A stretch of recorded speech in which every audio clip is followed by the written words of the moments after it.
Welcome back, everybody. A majority of families in the greater Houston area are on spring break in 2 weeks from now. But with so many people planning these trips at the same time, demand always goes way up, and so do the prices. So here to help us save on trips is smart shopping expert Trey Bodge.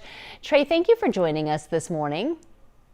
Thanks so much for having me. Okay, so it is always interesting here in Texas because there's a mass exodus out of the state. The prices just, I mean, sometimes it seems like they're doubling. And I'm always wondering, with so many AI tools, all of these websites, how are people booking their trips these days? What trends do you see with that?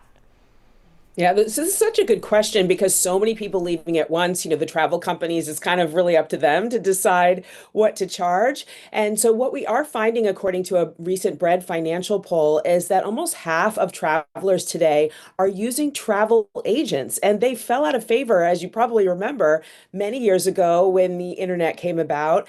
And I think what people are realizing now is that, yes, you can book your own trip, but it's actually easier to use a travel advisor. People are using travel advisors to save money and save time and, of course, avoid mistakes. Now, you mentioned AI. AI is another tool if you'd like to book your own travel. You can prompt AI to design an itinerary for you based on your interests, which is something that I use, and I think it's a really great tool. Oh, interesting. And I do think that is a really good idea. If you're looking at look, spring breaks in 2 weeks, we don't have anything figured out. What are some good ways to choose budget-friendly destinations? What do you use when you're looking around and comparing prices? Sure. So I travel on spring break every year with my family when my daughter's off from college. But what we tend to do is we come into the game with a couple of destinations, maybe two or three, and then we will compare. We'll look at airlines, we'll look at accommodations, we'll look at the exchange rate if we're traveling abroad, and make kind of a game time decision based on those factors.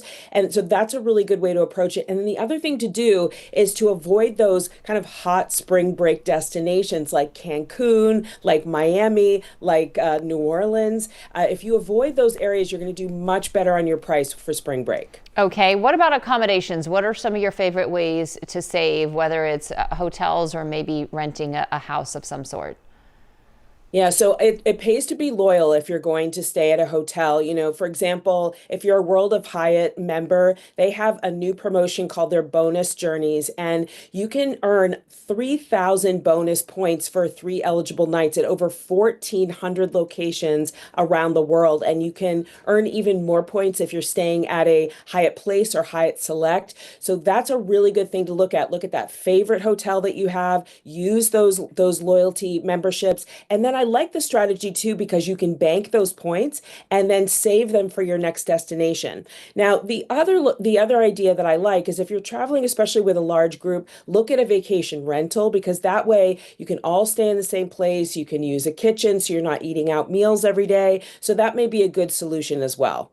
Okay, and give us your website again, Trey, so that we know we can go there to read some more. Sure. I have lots of articles on travel. I'm at truetrey.com, or you can find me on Instagram at truetrey. Okay, True Trey, we really appreciate it because especially when it comes to travel insurance, as we talk about what's happening in Mexico right now, I know you have a lot on your website for that as well. So thanks for joining us. Appreciate it. Thanks so much for having me. Okay, she's